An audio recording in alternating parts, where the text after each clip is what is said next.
শক্তি থাকে দাও লাথি, তোমার ঠ্যাং ভাঙবে, মাটির কিচ্ছু। ওয়ালান তাখরিকাল আরদা মা, তুমি আমার এই জমিনটাকে ধসাই দিতে পারবে না। আর ওয়ালান তাবলুগাল জিবালা তুলা, আর পাহাড়ের উচ্চতা লাফ দিয়ে তুমি ছাড়াই যেতে পারবে না। আমার জমিনও ফাটাইতে পারবে না লাথি দিয়া, লাফ দিয়ে পাহাড়ের উচ্চতাও ছাড়াইতে পারবে না। তো এত লাফাও কেন? মোমেন কম লাফাও, শক্তি কম দেখাও। আল্লাহ রাব্বুল আলামিন আবার বলেন ওয়াইবাদুর রাহমানিল্লাযীনা ইয়ামশুনা আলাল আরদি হাওনা, আল্লাহর বান্দা যারা, সত্যিকারের বান্দা যারা, তারা দুনিয়ার বুকে বিনয়ের সাথে হাঁটে, মাথা নিচু করে বিনয়ের সাথে হাঁটে। সুবহানাল্লাহ বিহামদিহি। তুই আল্লাহর প্রতি ঈমানের সবথেকে বড় লাভ হচ্ছে আত্মমর্যাদা সম্পন্ন বানায়। ঈমান তাকে বিনয় এবং বিনম্র বানায়, অহংকারী বানায় না। আর অহংকার করে তুমি যাবা কই? কদ্দুর ক্ষমতা তোমার? আল্লাহ কোরআন শরীফের বহু আয়াত দিয়ে এই কথাগুলি বলেছেন। আর এটা গেল 2। 3 নম্বরে আল্লাহর উপর ঈমান আনার, আমি কি বলতেছি বলেন তো দেখি, ফায়দা। আল্লাহর উপরে ঈমান আনার 3 নম্বরের ফায়দা হলো মুমিন ব্যক্তির মধ্যে বীরত্ব এবং নির্ভীক ভাব তার মধ্যে এসে যায়। সে নিজে মুজাহিদ, সে বীর, সে কাপুরুষ নয়। সুবহানাল্লাহ। আল্লাহর উপর ঈমানের কারণে বীরত্ব এবং নির্ভীকতার প্রশিক্ষণ তার মধ্যে তৈরি হয়ে যায়। কারণ মানুষের সবচেয়ে বড় ভয় হলো মৌতের। বলেন তো দেখি, বড় ভয় কিসের? বলেন সবাই। আর যারা বললেন না তারা, তাদের মৌতের কোনো ভয় নেই। মৌতের ভয় আছে কিনা? আছে। কিন্তু ভয় করে যাবেন কই? ভয় তো সেইটারে করা যায় যেটাকে ভয় করে এড়ানো যায়। এখন মৃত্যুকে ভয় করে আপনি কি এড়াইতে পারবেন? পারবেন? আল্লাহ পাক বলছেন মুমিন নির্ভীক হবে, বীরত্বে পরিপূর্ণ হবে, কাপুরুষ হবে না, মৌতের ভয়তে পালায়ে বেড়াবে না। আল্লাহ পাক বলছেন কুল ইন্নাল মাউতাল্লাযীনা তাফিরুনা মিনহু ফাইন্নাহু মুলাকীকুম, মরণ থেকে পালাও তুমি, মরণ তোমায় লইবে ঘিরি, যদিও সুদূর আকাশ পানে, লুকাও সেথায় লাগিয়ে সিঁড়ি। এ মহারোগের চিকিৎসক নাই, নাই সে ঔষধ জগতে, খুঁজিয়া কাতর হইলে কি হবে, পারিবে না তারে ফিরাতে। মৃত্যু যখন তোমার এসে যাবে, তোমাকে মৌতের হাত থেকে কেউ রেহাই দিতে পারবে না। মৃত্যু তোমার হবেই। সুতরাং মৌত যখন হবে তখন তাকে ভয় করে তো কোনো লাভ নাই। আর মৃত্যু কোথায় হবে, কখন হবে, আমরা কেউ জানি না। জানেন?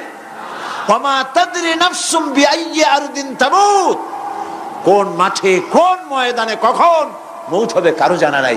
এই গত নভেম্বর মাসের শেষ দিকে আমি লন্ডন সফর করেছিলাম। এক ভাইয়ের কাছে শুনলাম, আমি অবাক হয়ে গেলাম। তিনি পত্রিকায় দেখে আমাকে বলেছেন, এক লোক 8 তলা থেকে 8 তলা বিল্ডিং এর ছাদের উপর পড়ে গেছে। 8 তলা বিল্ডিং এর ছাদের উপর থেকে পড়িয়া তার কিচ্ছু হয় নাই, হাত পাও ভাঙে নাই, মরেও নাই, খালি কিছু চামড়া টামড়া ছিঁড়ে গেছে। তাড়াতাড়ি অ্যাম্বুলেন্স আসছে, অ্যাম্বুলেন্সে তাকে নিয়ে গেছে, হসপিটালে নিয়ে যাবে চামড়াগুলো সেলাই করে দেওয়ার জন্য। অ্যাম্বুলেন্সে উঠাইয়া তাড়াতাড়ি অ্যাম্বুলেন্স আসছে। দরজা যেভাবে লাগাইছে দরজাটা ভালোভাবে লাগে নাই। দেখেন নাই মাইক্রোবাসে বা অ্যাম্বুলেন্সে অনেক সময় দরজা এরকম মারে, মারার পরে অনেক সময় লাগে না, যার জন্য ড্রাইভার বলে যে দরজাটা ভালো করে লাগায় নেন, ঠিক না? দরজাটা ভালো করে লাগে নাই। সামনে চলতে গিয়ে এই গাড়িটার ব্রেক কষতে হয়েছে ড্রাইভারের কোনো কারণে। যেই না ব্রেক কষেছে আর অমনি দরজা যেটা লাগছিল না ভালো করে, দরজাটা খুলে গেল। আর রুগীটা 8 তলা কাছে পড়ছিল, ওইটা ছিল পাশে, সে ছিটকে গিয়ে রাস্তায় পড়লো। আর একটা বাস সামনের থেকে এসে মাটিতে তাকে চ্যাপ্টা করে দিয়ে চলে গেল। শুনিয়া আমার মুখ থেকে বেরিয়ে গেল আল্লাহু আকবার। বলেন আল্লাহু আকবার। কি আল্লাহ পাকের কি প্রচন্ড ক্ষমতা, কি ইচ্ছা তার। মৃত্যুর জন্য সময়ও লাগবে, জায়গাও লাগবে, দুটো জিনিস এক হতে হবে। আল্লাহর যাকে যে মৃত্যু দিবেন, মৃত্যুর জন্য সময় এবং জায়গা দুটোর কম্বিনেশন হতে হবে। আটতলা থেকে পড়বে ঠিক, কিন্তু মরবে না। আজরাইল অপেক্ষা করতেছে রাস্তায়, বাস আসবে যখন। আটতলা থেকে পড়লো, অবিশ্বাস্য ভাবে লোকটা বেঁচে গেল, আর হসপিটালে তার যাওয়া হলো না। গাড়ির দরজা খুললো, রাস্তা দিয়ে পড়লো, আজরাইল দ্রুত তার কাম সেরে চলে গেল। সুতরাং মোমেন ব্যক্তি আল্লাহর উপর ঈমান আনার কারণে দুর্জয় মনোবল সৃষ্টি হয়। কাপুরুষ জীবনে কয়েকবার মরে। সাইকেলের টায়ার বাস্ট হয়েছে শুনে বেহুশ হয়, তারপরে ট্রাকের টায়ার বাস্ট হয়েছে শুনলে কানের তলা ফেটে যায়, বোম বাস্ট হয়েছে আওয়াজ শুনে হার্ট ফেল করে, পাতিশিয়ালের ডাক শুনলে কোনো হুশই থাকে না। এই হচ্ছে কাপুরুষদের কাজ। আর ইমানদার ব্যক্তি এগুলি পরোয়া করে না। তার জানা আছে যে আমার নির্ধারিত সময়ের এক মুহূর্ত আগে আমার মৌত হবে না। তো মৌত যখন আমার জন্য অবধারিত, দুনিয়ায় আসছি যখন, মৌত যখন হবেই, সেই মৌত বিড়ালের মতো হোক তা কি চান? পাতিশিয়ালের মতো হোক তা কি চান? আমি তো বলি যে বিড়ালের মতো 500 বছর বেঁচে থাকার কোনো লাভ নাই। সিংহের মতো 5 মিনিট বাঁচুন।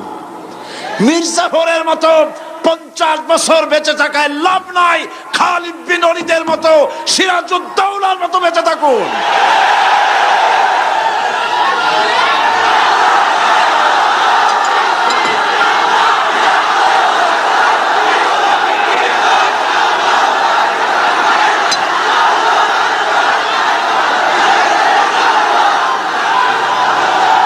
বসেন, আপনারা যদি দাঁড়ায় যান তাহলে আমি করব কি? বসেন বসেন।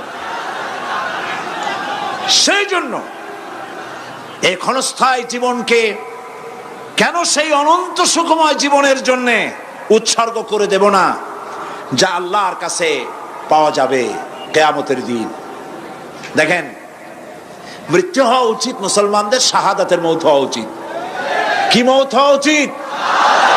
আল্লাহকে আজকে প্রাণ খুলে বলি, আল্লাহ জীবন তো নিবাই, সুতরাং জীবন যখন নিবা, মৌতটা শাহাদাতের মৌত তুমি আমাদের দান করে দিও।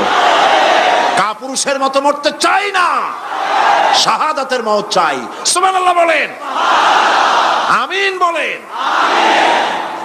মোমেন ব্যক্তি তার বড় ফায়দা, সে সাহসী হয়। সুবহানাল্লাহ বলেন। দেখেন, বুখারী শরীফের হাদিস, যুদ্ধের জন্য, বদরের যুদ্ধ, হুজুর সাল্লাল্লাহু আলাইহি ওয়াসাল্লাম সৈন্যদেরকে রিক্রুট করছেন, কিন্তু কথা বলতে গিয়ে রাসূল করিম সাল্লাল্লাহু আলাইহি ওয়াসাল্লাম দাওয়াত দিচ্ছেন, কিন্তু মনে মনে চিন্তাও করছেন যে সামান্য কিছু লোক, অস্ত্রপাতি কম, এই জিহাদের অবস্থাটা তারা কিভাবে নেবে। একজন যুবক সাহাবী দাঁড়ায় গেলেন, তার নাম মিকদাদ রাদিয়াল্লাহু তাআলা আনহু। যুবক, এই পৃথিবীতে যুবকদের ইসলামের সবচাইতে অবদান কাদের? চিল্লায় বলো। যুবকদের অবদান সবচাইতে বেশি। হযরত মিকদাদ রাদিয়াল্লাহু তাআলা আনহু তিনি দাঁড়ায় গেলেন, তিনি বললেন, ইমদি বিনা ইয়া রাসূলুল্লাহ হাইসু মা তাশা। হাদিস, হে রাসূল, আপনি আমাদেরকে নিয়ে চলুন। কত সৈন্য তারা আসতেছে, কত অস্ত্র নিয়ে আসতেছে, এটা আমাদের ভাববার বিষয় নয়। আপনি আমাদের নিয়ে চলুন, হাইসুমা তাশা, আয় হাইসুমা আমারাকাল্লাহ। আল্লাহ আপনাকে যেদিকে আমাদের নিয়ে যাইতে কয়, আপনি সেই দিকে আমাদের নিয়ে চলুন। ইন্না লা নাকুলু লাকা কামা ক্বালা বনু ইসরাঈল লি মূসা আলাইহিস সালাম, ইযহাব আনতা ওয়া রাব্বুকা ফাকাতিলা ইন্না হাহুনা কায়দুন। অর্থাৎ, হে রাসূল, আমরা বনি ইসরাইলের মতো বলবো না।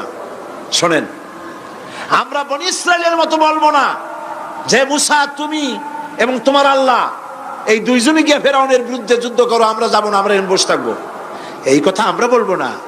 আমরা মুসা আলাইহিস সালামের উম্মত নই, আমরা মুহাম্মদ সাল্লাল্লাহু আলাইহি ওয়াসাল্লামের উম্মত, বরং আমরা বলবো বাল ইযহাব আনতা ওয়া রাব্বুকা ফাকাতিলা ইন্না মাআকুমা মুকাতিলুন।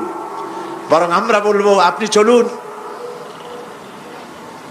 আমরা আপনার সাথে আল্লাহর হুকুম মাফিক লড়বো, জিহাদ করব। ততক্ষণ পর্যন্ত মা দামাত আইনুম মিন্না তাতাররাফ, যতক্ষণ পর্যন্ত আমাদের চোখের পাতা নড়তে থাকে ততক্ষণ আপনার সাথে থেকে কাফেরের বিরুদ্ধে লড়াই করে যাব। জীবনের পরোয়া তারা করেন নাই, জীবনের পরোয়া করেননি। হুজুর সাল্লাল্লাহু আলাইহি ওয়াসাল্লাম